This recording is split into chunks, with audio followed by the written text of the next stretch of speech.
यानी कि carbon atom से मिलके बने होते हैं, लेकिन इनके स्ट्रक्चर्स क्या होते हैं, अलग अलग तरीके के होते हैं, इस वजह से अलग अलग प्रॉपर्टीज शो करता है। जैसे कि इसमें मैं तीन मेन नाम आप लोगों को बताऊं, तो एक नाम है अपने पास डायमंड, जानते हो, प्योर कार्बन से बना है। एक नाम है ग्रेफाइट, ये भी जानते ही होगे, ये कम जानते होगे थोड़ा सा, नहीं वो पढ़ने के काम आता है ना इसलिए। हाँ, अरे पेंसिल जिससे लिखते हो, पेंसिल की टिप जो होती है ना, वो ग्रेफाइट ही होता है। ठीक है, बट आप लोग कम जानते होंगे क्योंकि पढ़ाई के काम आता है वो। और इसके अलावा एक चीज़ होती है फुल रेंज, जिसके बारे में तो आप बिल्कुल नहीं जानते होंगे। ठीक है, और भी बहुत सारे होते हैं, डामर, कोल, कोल तार बोलते हैं ना, जानते हैं, सब सब कार्बन है प्योर।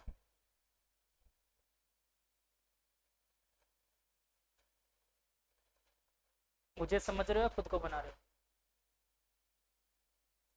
मत बनाओ, खुद को मत बनाओ।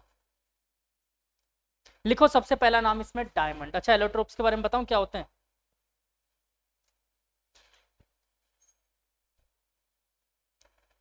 रहने दो, लिखो डायमंड, डायमंड डायरेक्ट।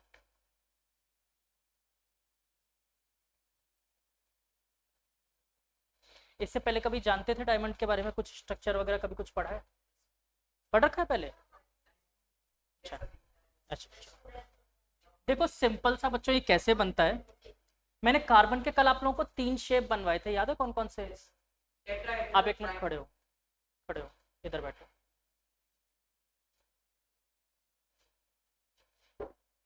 तो मैंने कार्बन के तीन शेप बनवाए थे, कौन कौन से? टेट्राहाइड्रल, ट्राइगोनल और लीनियर। सबसे पहले टेट्राहाइड्रल फिगर की ही बात करते हैं। देखो इसमें क्या होता है बच्चों, एक कार्बन का एटम है, ठीक है, ये टेट्राहाइड्रल बॉन्ड में, मतलब एक इधर कार्बन लग गया, एक इधर लग गया, और एक इधर लग गया, और एक कहाँ लगेगा, टॉप पे। फिर इस कार्बन से भी चार चार लग गए, 1 2 3, और एक तो ऊपर हो ही गया, कार्बन कार्बन कार्बन। सेम ये भी क्या करेगा, चार चार अटैच करेगा, 1 2 3, 1 2। इस तरीके से बच्चों ये एक जाइंट शेप बनाता जाएगा। देखो सबके चार चार बॉन्ड ही निकल रहे हैं, ये एक जाइंट शेप बनाता जाएगा बहुत बड़ी सारी, तो ये शेप कुछ ऐसी हो जाती है, एक जाइंट शेप बना लेता है इस तरीके की। अब ये इस तरीके से नेटवर्क से जुड़ा हुआ है बच्चों, जैसे एक कार्बन यहाँ पर है, दूसरा यहाँ पर है, तीसरा, एक तरह से बिल्कुल एक दूसरे को क्लोजली नेट की फॉर्म में पैक कर लिया इसने। तो ये बताओ कि ये सबसे स्ट्रॉन्गेस्ट होगा कि नहीं होगा? दुनिया का सबसे हार्ड मेटल है, सॉरी, सबसे हार्ड सब्सटेंस है, ठीक है, दुनिया का सबसे हार्ड सब्सटेंस है। इसे अगर आप हैमर से मारोगे, हैमर टूट जाएगा, कुछ नहीं होगा उससे, खरोच भी नहीं आएगी, स्क्रैच भी नहीं आएगा इसका, इतना हार्ड एलिमेंट है ये। आप लोगों ने कभी डायमंड को किसी को यूज करते हुए देखा है कहीं पर? हाँ, और इसके अलावा ग्लास कट करते हैं, ग्लास कटिंग में डायमंड काम में लिया जाता है। आपने देखा होगा ना, पेन जैसी एक चीज रखते हैं, क्या, सर्जरी में डायमंड यूज नहीं होता, पेन जैसा होता है, उसको बस ऐसे चला देते हैं और ग्लास के दो पीस हो जाते हैं, उसमें डायमंड ही लगा होता है, उसके टिप में छोटा सा डायमंड होता है। आप लोग समझते हो कि डायमंड दुनिया में सबसे कॉस्टली कॉस्टली चीज़ों में आता है, ऐसा है?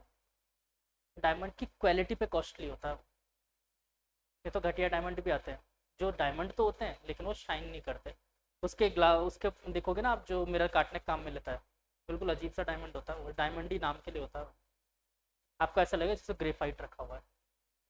जो आपको शाइनिंग डायमंड दिखता है ना, एक्चुअली में क्या होता है, जिस वक्त वो फॉर्म हो रहा होता है ना, बीच में वाटर मॉलिक्यूल कैप्चर हो जाता है उसमें, इसलिए उस डायमंड की कीमत बहुत ज़्यादा होती है, जो आप शाइनिंग डायमंड देखते हो। बाकी आपके लिए क्या है बच्चों, डायमंड क्या होता है, कैसे स्ट्रक्चर, मतलब कैसे कार्बन अटैच है इसमें, टेट्राहाइड्रल कार्बन एटम्स हैं। अब टेट्राहाइड्रल में बच्चों बॉन्ड एंगल क्या होता है, तो वैसे बॉन्ड एंगल होता है इसका 109 degree,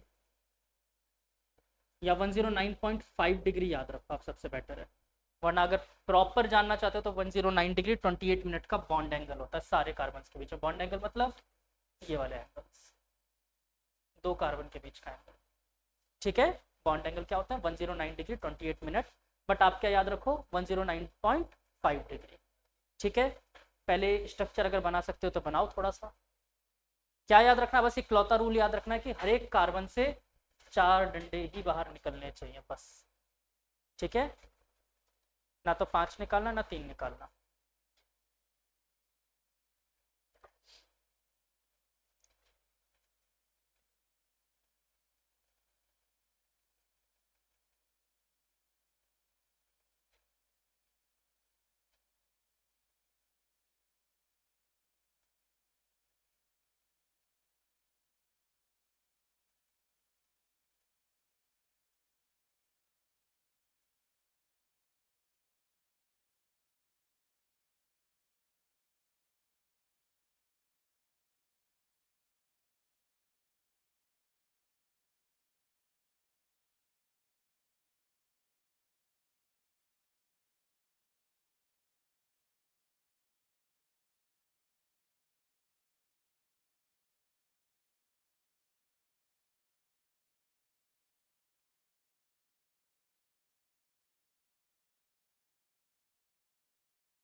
bond angle,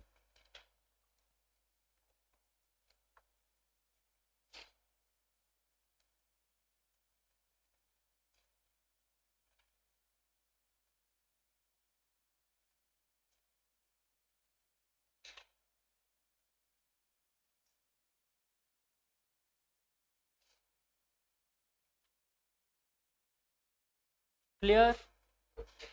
I think सबने ये फोटो बना ली होगी। और अच्छे से बनाऊं क्या इसको मैं, और टेस्टी दिखाऊं? नहीं, अगर इच्छा है तो और टेस्टी बन सकती है।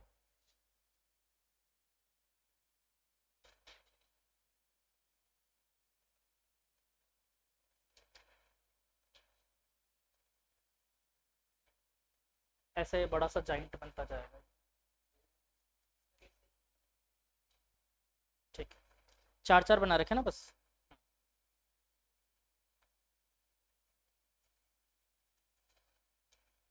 क्लियर। अब इसके डायमंड के लिखो फिजिकल प्रॉपर्टीज।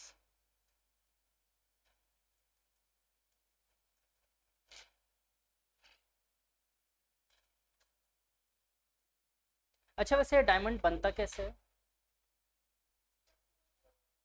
कहाँ पर? पोल? पोल के अंदर बनता है कैसे? एक्चुअली में क्या होता है, हजारों साल से जमीन के अंदर रखे हुए कोल जो होते हैं ना, उन पे क्या होता है, बहुत हाई प्रेशर और बहुत हाई टेम्परेचर, वो अर्थ के बहुत नीचे वाले बॉटम पार्ट में चले जाते हैं जब, तो बहुत हाई टेम्परेचर और बहुत हाई प्रेशर में वो डायमंड का फॉर्मेशन कर लेते हैं। ठीक है, और क्या इसे आर्टिफिशियली बना सकते हैं अपन? बिल्कुल, अब इसे आर्टिफिशियली बनाया जाता है। और इसे लेटेस्ट न्यूज़ में भी सुना होगा आपने, अभी मोदी जी गए थे यूएसए, तो जो बाइडन को गिफ्ट किया था उन्होंने इंडिया में बना हुआ आर्टिफिशियल डायमंड। ठीक है, चलो लिखो physical properties. It is colourless, it is colourless,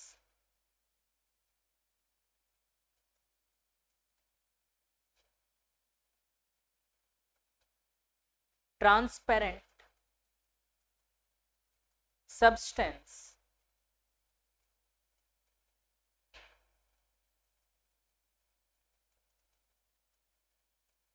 with extraordinary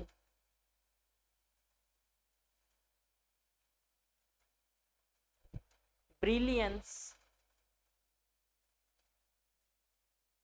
extraordinary brilliance,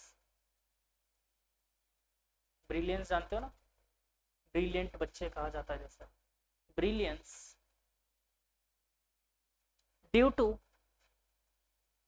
high refractive index. इसका रिफ्रैक्टिव इंडेक्स अच्छा खासा होता है, और ये रिफ्रैक्टिव इंडेक्स ज़्यादा क्यों ज़्यादा होने की वजह से आपको क्या लगता है, वो शाइनी लगता है, due to high refractive index. ये फर्स्ट पॉइंट हो गया। सेकंड पॉइंट लिखो, सेकंड पॉइंट लिखो, it is quite heavy,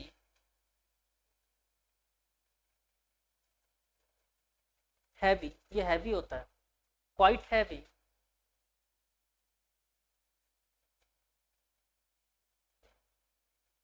and hardest natural substance. Hardest natural substance.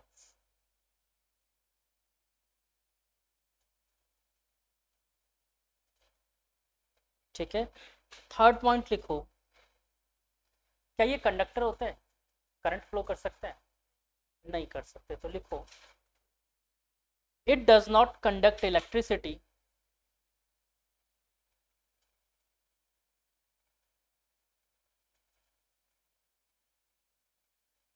because of absence free electrons. Free electrons, ये चार्ज पार्टिकल होता है लेकिन free electrons लिख दो, because of absence of free electrons. ठीक है, डन. लास्ट पॉइंट लिखो, fourth point,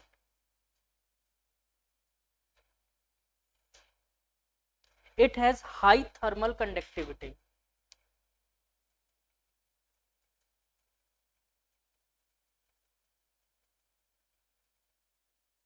It has high thermal conductivity and high melting point.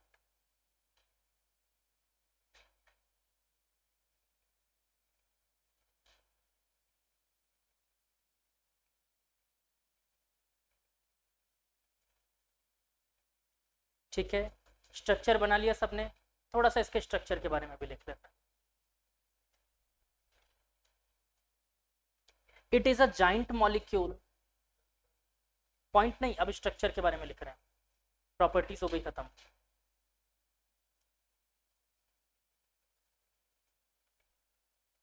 It is a giant molecule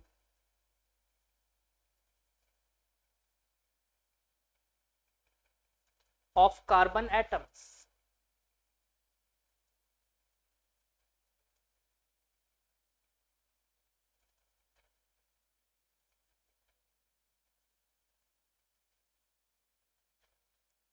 next point करके लिखो इसमें, all the carbon atoms are tetravalent.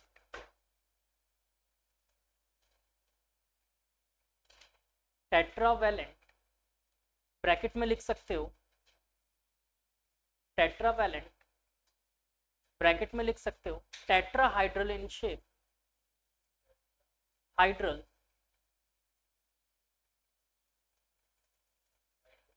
In shape. Tetravalent मतलब चार carbon attach हो रहे हैं उससे, टेट्रा मतलब होता है चार. ठीक है, हाइड्रल इन शेप, कल टेट्राहाइड्रल शेप बताया था ना, वैसा टेट्राहाइड्रल शेप में होता है. अच्छा ये बताओ, ये जो अपन ने बनाया है ये 2 डायमेंशन फिगर होगा या 3 डायमेंशन? मल्टीपल मतलब 3 होता है, मैक्सिमम 3 डायमेंशन की बात कर सकते हो आप. ठीक है ना, तो ये 3 डायमेंशन में होता है, तो it is a 3 dimensional structure. It has a 3 dimensional structure. Next point,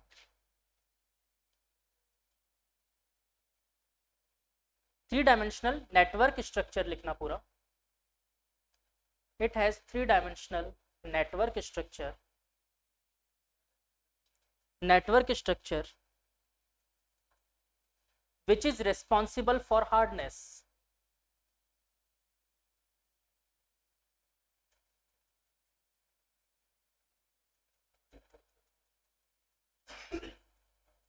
hardness, responsible for hardness. ठीक है, और लास्ट बात लिखना चाहो तो लिख लो, वरना ठीक है, इसको तोड़ने के लिए बहुत सारी एनर्जी की रिक्वायरमेंट होती है, तो हार्ड है तो वास्तव में तोड़ने में ज़्यादा एनर्जी लगेगी. ठीक है, लिखना चाहो तो लिख लो. A lot of energy required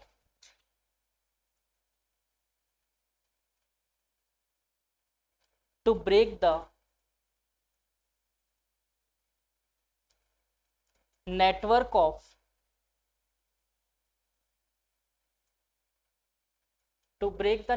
of strong covalent bonds.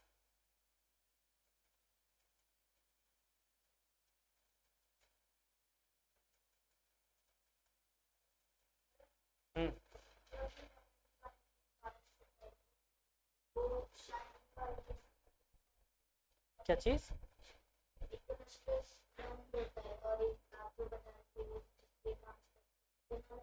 नहीं, वो लिखना नहीं है अपन को, उसके बारे में कुछ नहीं बताना अपन को, क्योंकि अपन को ये मान के चलो कि आपके सिलेबस में ये भी नहीं पता है कि इसके अंदर वाटर मॉलिक्यूल कैप्चर होता है, तो आपको इसके बारे में नहीं पता, आप डायमंड जानते हो।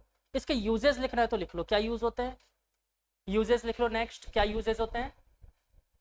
ऑर्नामेंट्स, और दूसरा ग्लास कटिंग। एक्चुअली में ग्लास कटिंग क्या है, मेटल कटिंग में भी काम आता है, मेटल भी काटते हैं इससे। ग्लास, सबसे पहले तो लिख लो ऑर्नामेंट, दूसरा लिख लो glass and hard metal cuttings.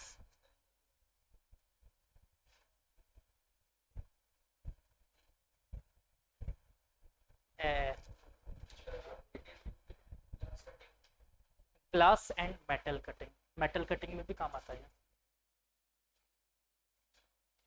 आप लोगों ने अक्सर कई बार फ़ोन वगैरह परचेज करने के लिए देखा होगा, तो उसमें या फिर कोई ऐसी चीज़ शार्प जो मतलब बहुत अच्छी लगती है देखने में, तो आपने उसके बारे में स्पेसिफिकेशन में पढ़ो, तो आपको मिलेगा डायमंड कटिंग, डायमंड कट, ऐसा ऑप्शन मतलब उसमें बताएंगे। जैसे मोबाइल वगैरह जो शार्प पेज में कट आता है ना, उसमें लिखा होता है कि डायमंड कट शेप, वो डायमंड से काटे जाते हैं। हाँ, गाड़ी के अलॉयज डायमंड कट में आते हैं, वैसे आने नहीं चाहिए। एक्चुअली बेटा मैं मैकेनिकल इंजीनियर हूँ, और वो एल्यूमिनियम के जो होते हैं ना, मैकेनिकल मतलब मैंने इसके कटिंग, मेटल की कटिंग की हुई है, तो एल्यूमिनियम के हम लोग सिरेमिक या फिर कार्बाइड के टूल्स यूज़ देते हैं। डायमंड तो जब कोई खतरनाक की चीज़ आता है ना, खतरनाक पे भी खतरनाक, उसके लिए काटा जाता है, और या तो डायमंड या फिर वाटर से काटा जाता है। वाटर से अच्छे अच्छे मेटल काट देते हैं, या फिर लेज़र कटिंग, थर्ड ऑप्शन। हाँ हाँ, गेट आउट, इसीलिए तो आते हैं हम यहाँ पर। ठीक है, डायमंड सबको समझ आ गया। नेक्स्ट टॉपिक लिखो, ग्रेफाइट। बच्चे एक्सपेंसिव जहां पर अब हमें मजबूरी है कि काटना पड़ेगा, आप एक्सपेंसिव में आप समझो, एक बात बताओ, आप बोलोगे, एक बात बताओ, डायमंड ही तो है सब, कोहिनूर इतना महंगा क्यों है? उसके साइज पे कैरेट क्या मतलब, उसके अच्छा कैरेट, चलो ये कभी और बताऊंगा, कैरेट ही क्यों बोलते हैं, तो उसके साइज पे डिपेंड करता है, ठीक है। दूसरी बात बच्चे, डायमंड की कीमत होती है उसकी शाइनिंग कितनी है, उसकी रिफ्रेक्टिव इंडेक्स कितना मिल रहा है हमें। जो डायमंड मैं बात कर रहा हूँ जो कटिंग में काम में लेते हैं, उसमें कुछ विजिबल ही नहीं होता, तुम उसको ऐसे देखो तुम्हें चलो कोयला रखा है तुम्हारे हाथ में, वो किसी काम का नहीं होता, कोई नहीं खरीदता उसे। हाँ, मतलब उसकी भी ऐसी बात नहीं है कि सस्ता नहीं होता है, वो भी कॉस्टली होता है, लेकिन फिर भी इतना कॉस्टली नहीं होता कि आप वो जो करोड़ों के डायमंड समझते हो वैसा नहीं होता है, ठीक है।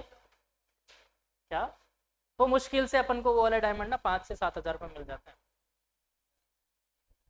जो मैं कटिंग के लिए बता रहा हूँ तुम्हें, महंगा नहीं है 5 से 7 हज़ार, 5 से 7 हज़ार महंगा नहीं है, यही कह रहे हो ना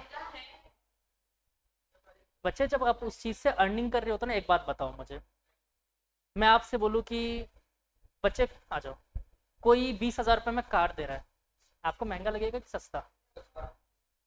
और कोई 10 हज़ार रुपये में टमाटर बेच रहा है, चीज़ के हिसाब से कीमत डिसाइड होती है, ठीक है। जिस चीज़ से आप अर्निंग कर रहे हो उससे अर्निंग इससे बहुत ज़्यादा करने वाले हो आप, तो 5 हज़ार आपके लिए कोई कीमत नहीं रखते, मायने नहीं रखते। जैसे कि मान लो आपके चाय में अगर मक्खी आके गिर जाए, क्या करोगे? किसको? तो चाय को फेंक दोगे? चाय फेंक दोगे ना, फिर पता नहीं क्या वो मक्खी उड़ के आई और घी में बैठ गई, घी में गिर गई, फिर क्या करोगे? घी फेंक दोगे? बच्चे मक्खी निकाल के फेंक दोगे, घी नहीं फेंकोगे, घी नहीं फेंकोगे, मक्खी निकाल के फेंक दोगे, ठीक है। तो जगह के हिसाब से चीजों की कीमत डिसाइड होती है, घी नहीं फेंकोगे आप, मक्खी निकाल के फेंक दोगे। क्या? नहीं, वो बताया तो मैंने, नहीं होता, कोल जैसा होता है, कोयले जैसा दिखता है, क्योंकि आप जो डायमंड जो पढ़ने वाले हो वो यही पढ़ने वाले हो, ट्रांसपेरेंट, ठीक है। क्लियर हो गया सबको डायमंड? खा लिए क्या आज फिर हिलने वाले नूडल्स?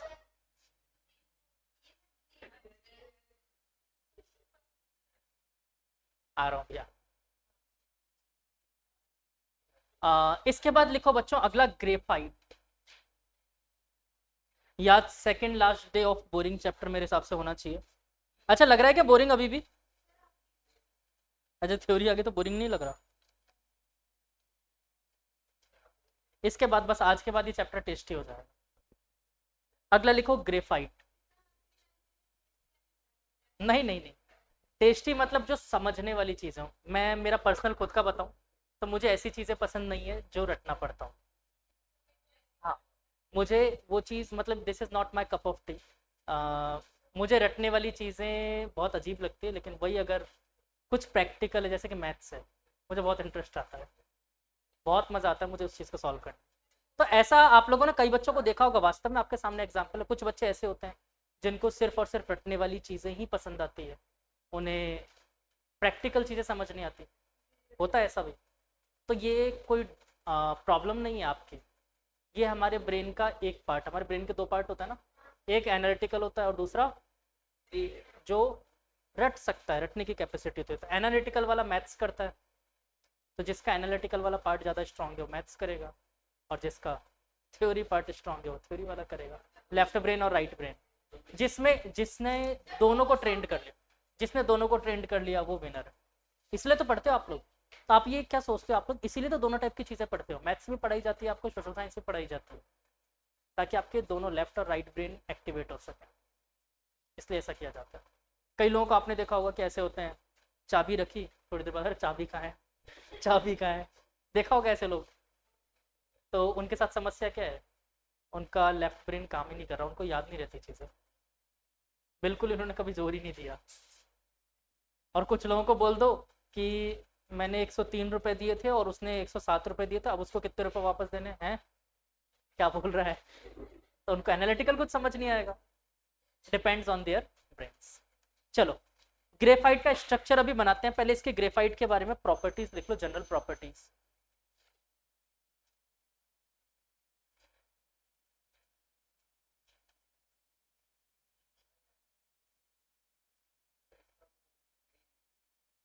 नहीं मुझे भी आई थी आवाज, वो उसकी थी आवाज।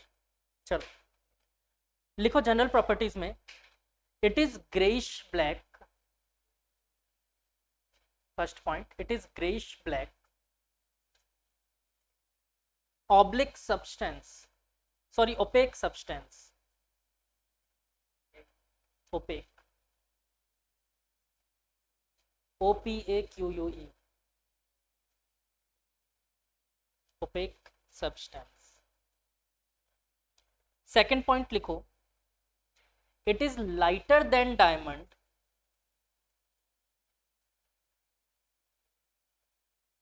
इस वाले पॉइंट को अंडरलाइन ही कर लेना एक तरह से, lighter than diamond, comma smooth and slippery, slippery too much.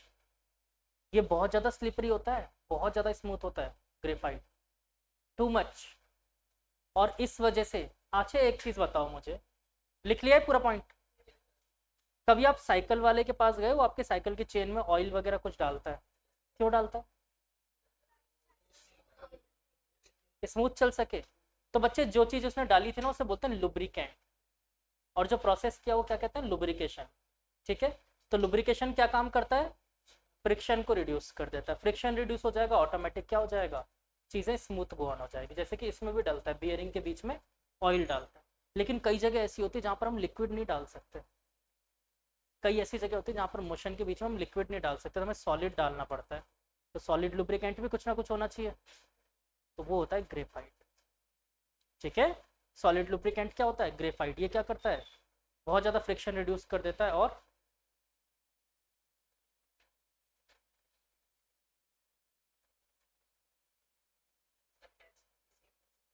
बिल्कुल पेंसिल के अंदर जो ग्रेफाइट होता है, कभी इसको चूरा करके देखना, बचपन में दातून किया होगा ना आप लोगों ने पेंसिल से, नहीं किया ऐसे पेंसिल से? मैंने देखा छोटे थे हैंग हैंग करके चबाते रहते हैं वो दातून वातून करते रहते ना बच्चे।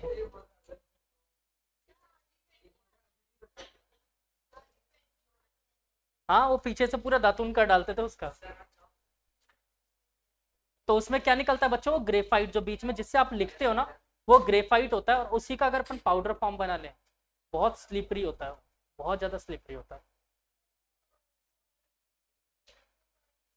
क्या बच्चे, अब वो अलग अलग टाइप की मशीनरीज होती है, अब इतना ज्यादा आप नहीं समझोगे, क्योंकि आप ये समझ लो जहां पर हम लिक्विड यूज नहीं कर सकते, जैसे मान लो इलेक्ट्रिकल इक्विपमेंट, मैं लिक्विड वाला नहीं डाल सकता, वहाँ पर शॉर्ट सर्किट हो सकता है।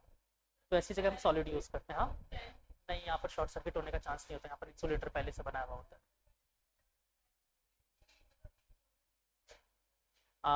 किसी के पास नटराज वाली पेंसिल है? वो बच्चे क्या होता है कि उनके डार्कनेस, इस पे पढ़ो कुछ लिखा हुआ है, पढ़ो कुछ लिखा हुआ है। नहीं ये देखो, ये HB, 3HB, 1HB, ये जो होते हैं ना, ये इनकी क्वालिटीज होती है कि कौन सा डार्क चलेगा, कौन सा लाइट चलेगा। डार्कनेस और लाइटनेस शो करता है, इसके अलावा कुछ नहीं होता है। और इसमें देखो एक चीज लिखी होगी गलत, लेड पेंसिल करके लिखा होगा। एक्चुअली में पहले के टाइम पे ना ग्रेफाइट को कुछ लोग मानते थे, मतलब जो केमिस्ट्री के साइंटिस्ट हुआ करते थे, वो मानते थे ये लेड होता है। लेड जानते हो ना, केमिस्ट्री में एलिमेंट होता है Pb, ये मानते थे कि लेड होता है, ये ग्रेफाइट कार्बन नहीं होता है, लेड मानते थे इसे। तो इसलिए अभी तक कई पेंसिल की कंपनीज ना, उसके ऊपर देखना आप, लेड पेंसिल लिखा हुआ मिलता है। वो इसलिए मिलता है क्योंकि अभी तक उसको लेड ही मानते हैं वो लोग। ठीक, बाकी है क्या ये कार्बन। तो आपसे वैल्यू बेस्ड क्वेश्चन में से घुमा के पूछ ले कि लेड पेंसिल में क्या होता है।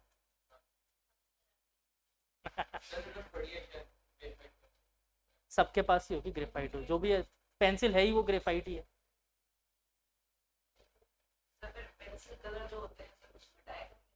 क्या डार्क नहीं किया जाता बेटा, ग्रेफाइट का मतलब आप ये मत समझ, नहीं नहीं नहीं, कोई डाई वाई नहीं होता। अगर डाई करके डालते, सोचो तुम कि अगर वो ग्रेफाइट को डाई, मतलब कैसे, किसको डाई कर रहे हो? अच्छा हाँ, वहां पर होता है वो। फिर अलग अलग चीजें भी होती है, कोई जरूरी नहीं है उसमें ग्रेफाइट ही यूज किया हो, वैक्स से भी बना देता है। अरे मैं कलर पेंसिल जो तुम बोल रहे हो ना, मैं उसी की बात कर रहा हूँ, तो उसमें जरूरी नहीं ग्रेफाइट ही दे। हाँ, वैक्स भी डाल देता है। वैसे कलर उसमें एडिशनल डाले जाते हैं, वैक्स में भी तो कलर ही डालते हैं। हाँ, चलो अब बच्चों इसका स्ट्रक्चर बना लेते हैं एक बार। इसका स्ट्रक्चर, हाँ हाँ, मेन ये इसकी फिजिकल प्रॉपर्टीज में करा है अपन ने। दो नहीं थे, तीन थे वैसे। देखो ग्रेफाइट के साथ ही फिसलन वाली समस्या क्यों आती है। ग्रेफाइट के जो कार्बन होते हैं ना बच्चों, वो कैसे शेप में होते हैं? ट्राइंगुलर। मतलब कार्बन जो होता है वो ट्राइंगुलर होता है। स्ट्रक्चर कैसा बना रहा है उससे मतलब नहीं आपको, शेप जो होता है वो ट्राइंगुलर होता है। तो मैं दो बार इसके शेप बनाऊंगा आप लोगों को समझाने के लिए। कार्बन एक इधर, एक इधर, और एक इधर। फिर इससे तीन निकलेंगे, एक इधर, एक इधर। फिर इससे तीन, एक इधर, एक इधर।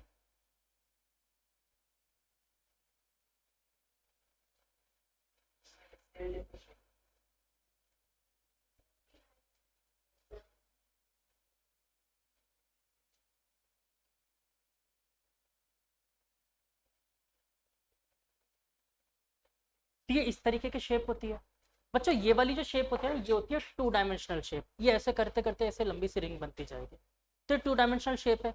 मतलब कि मैं इसको ये बोल सकता हूँ कि एक पेपर जैसा शेप है। फिर इसके ऊपर दूसरा ग्रेफाइट का मॉलिक्यूल भी आ जाएगा, तीसरा आ जाएगा, तो ये लेयर बाय लेयर फॉर्म में होता है। तो ये एक्चुअली में कुछ ऐसे दिख रहे होते हैं हमें, कि मान लेते हैं पहला ग्रेफाइट था, इसके नीचे दूसरा ग्रेफाइट है,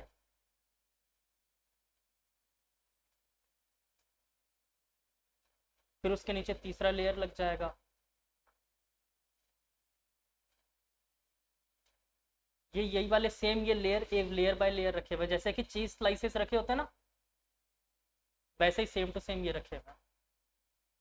तो एक चीज स्लाइस के ऊपर दूसरा चीज स्लाइस, क्या फ्रिक्शन होगा, आराम से स्लिप करेगा। सेम ये भी स्लिप करेगा, ठीक है, इजीली स्लिप करेगा, इसलिए ये क्या होता है, फ्रिक्शनलेस।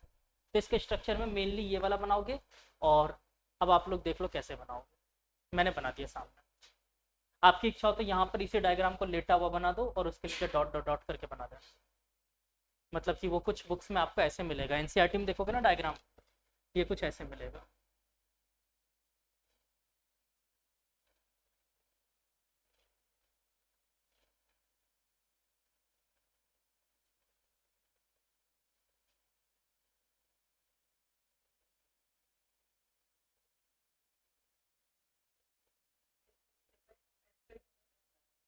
क्या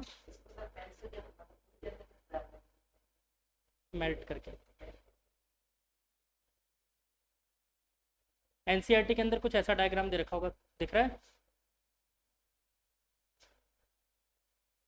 नहीं दिख रहा? ऐसे करके डायग्राम बड़ा सा लेयर बना रहा। ये क्या किया? कुछ नहीं, बस इसको ऐसे करके लिटा दिया और ऐसे डॉट डॉट डॉट बना दिया, सेम एक दूसरे के नीचे बनाकर।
स्ट्रक्चर के बारे में लिखते हैं थोड़ा।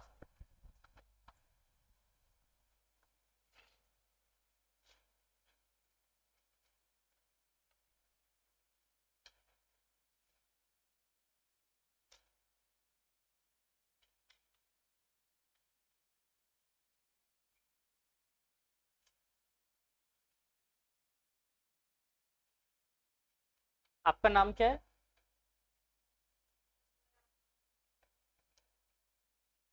इसकी स्पेशल क्लास बनती है, इसका घर पे फोन करना बनता है।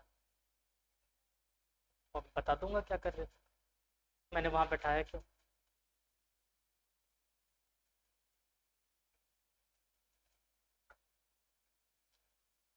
बना लिया स्ट्रक्चर? चलो लिखो इसके बारे में। अच्छा ये बताओ, कार्बन के लिए तो मैंने बोला था बच्चों 4 बॉन्ड बनाने, इसने तो 3 ही बनाए, ऐसा कैसे?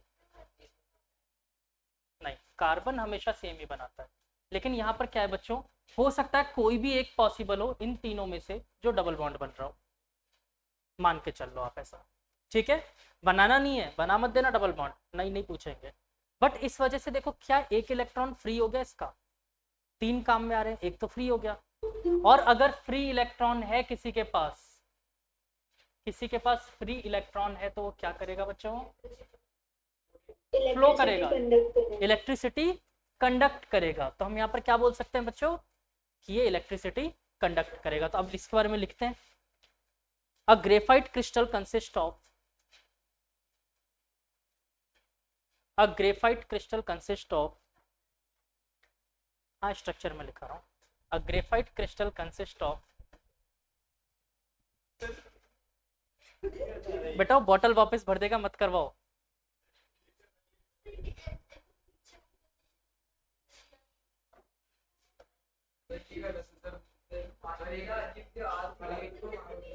किसको? अभी पिटाई कर रहे हैं ना, तो अभी लिखवा रहा हूँ ना। बेटा एक बात बताओ, अभी वो पानी पी रहा था, बॉटल वापस भर देता जब?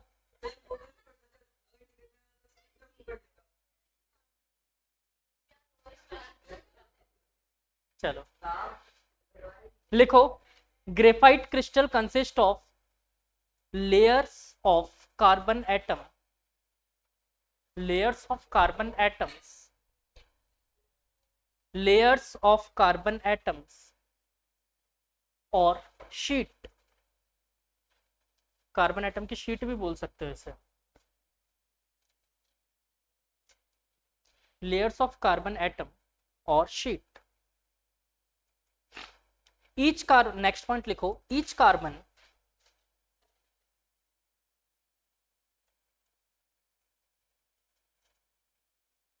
in graphite layer, each carbon in graphite layer is joined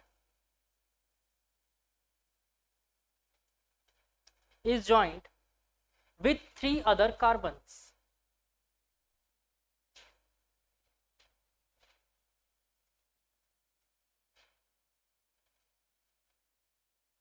So there is 3 other carbons. So there is a free electron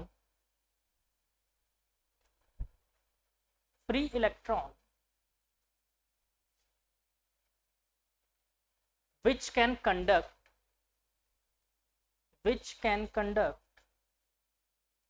electricity.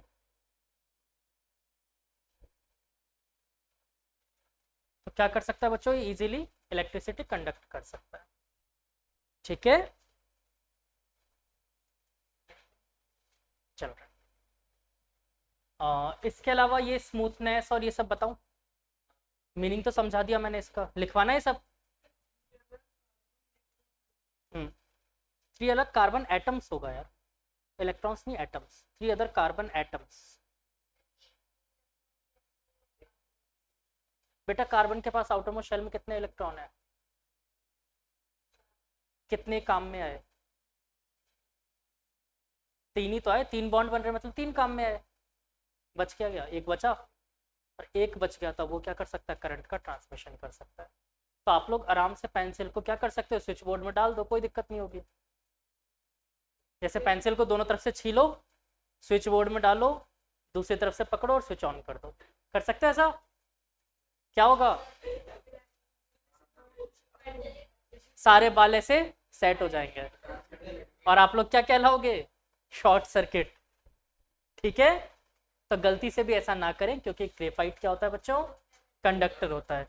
और जब पेंसिल बनाई गई थी तो लोगों को यही डर था कि बच्चों के हाथ में पेंसिल होगी और वो स्विच बोर्ड में डाल सकते हैं, इसलिए पेंसिल का आउटर मोस्ट लेयर क्या बनाया जाता है, वुड से। और वुड क्या होता है, कंडक्टर, इंसुलेटर होता है, इसलिए ऐसा किया जाता है।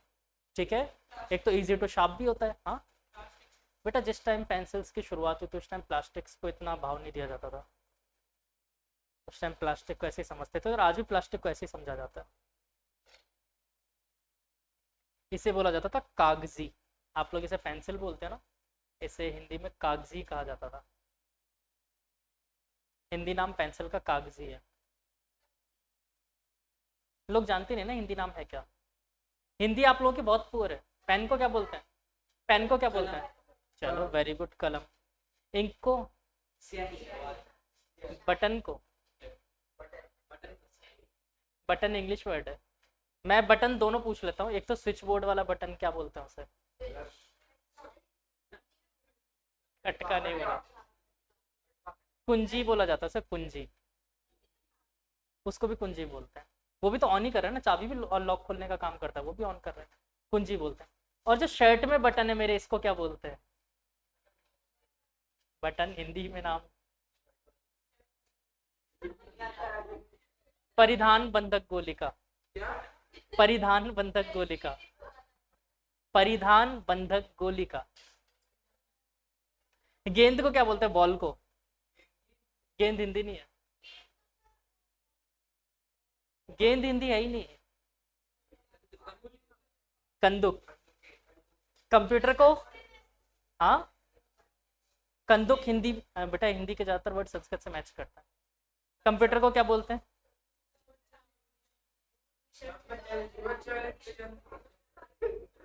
कंप्यूटर, अस्पताल नहीं, रुको बताते हैं, चिकित्सालय, चिकित्सालय, हाँ सही बोल रहे हो। संगणक, और ऐसी चीजें पूछूं, शतरंज, चेस हिंदी में शतरंज बोलते हैं। इसका मैं नहीं बता पाऊंगा, सॉरी। क्रिकेट को क्या बोलते हैं, क्रिकेट को सबने भूल भुलैया में देख रखा है वैसे, लेकिन वो नाम सही नहीं है। भूल भुलैया मूवी में आपने देखा है, वो गोल गट्टम लकड़ पट्टम दे धमाधम, ऐसा कुछ, बट ये उसका नाम नहीं है। इसका नाम है, नहीं नहीं, लंबदंड गोलपिंड धर पकड़ प्रतियोगिता क्रिकेट का नाम होता है। क्रिकेट का रियल नाम ये होता है।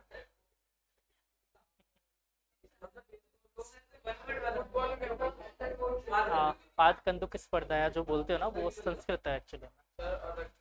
हाँ, चलो ठीक है, सीख ली बहुत सारी हिंदी। इसको चरण कंदुक भी बोल सकते हो या पाद कंदुक भी बोल सकते हो। क्या? संग्रहालय। संग्रहालय। और लाइब्रेरी को? और ऐसी जगह जहां पर मीटिंग्स होती है, मीटिंग रूम को? मीटिंग रूम को? वाचनालय। वाचनालय। हॉस्पिटल को चिकित्सालय।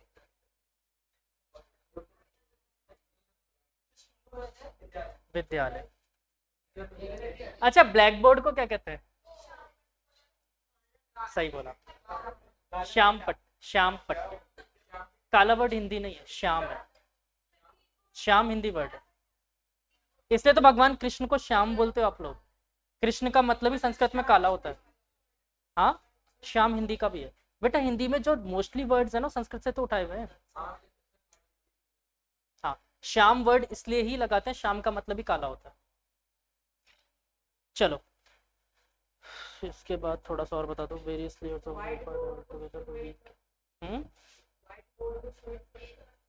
व्हाइट बोर्ड को श्वेत, हाँ श्वेत पट्ट कह सकते हैं। दूरभाष यंत्र।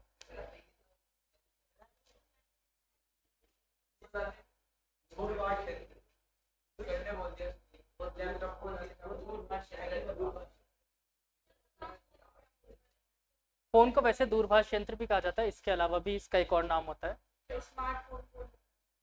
हाँ, इसका एक और नाम होता है।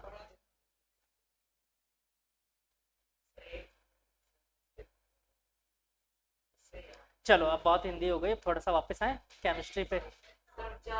किसको? चौक को? इसको भी आप अगर बोलोगे तो शायद कागजी ही कहा जाता है, इसे भी कागजी बोलते हैं। क्योंकि चौक जो था ना, ये यूज नहीं होता था इंडिया में। इंडिया में यूज होती थी पेंसिल, जिसे बोलते थे आप लोग, याद है? स्लेट पे लिखा करते थे। क्या? दुर्ग।